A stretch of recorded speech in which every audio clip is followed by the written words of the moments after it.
أعوذ بالله من الشيطان الرجيم. بسم الله الرحمن الرحيم. لن تنالوا البر حتى تنفقوا مما تحبون وما تنفقوا من شيء فإن الله به عليم.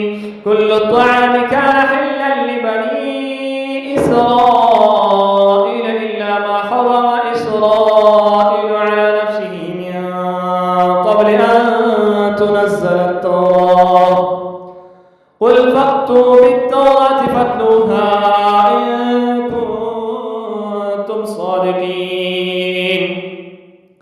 فمن افترى على الله الكذب من بعد ذلك فأولئك هم الظالمون. قل صدق الله.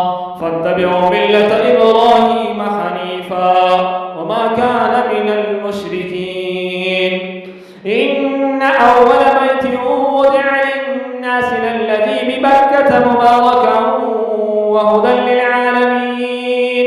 فيه آيات بينات مقام إبراهيم ومن دخله كان آمنا. ولله على الناس حج البيت من استطاع إليه سبيلا ومن كفر فإن الله غني عن العالمين. قل يا أهل الكتاب لم تكفرون بآيات الله والله شهيد على ما تعملون.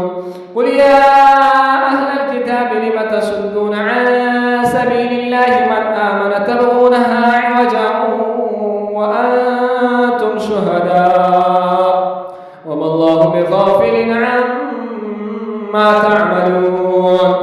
يا أيها الذين آمنوا إن تطيعوا فريقا من الذين أوتوا الكتاب يردوكم بعد إيمانكم كافرين.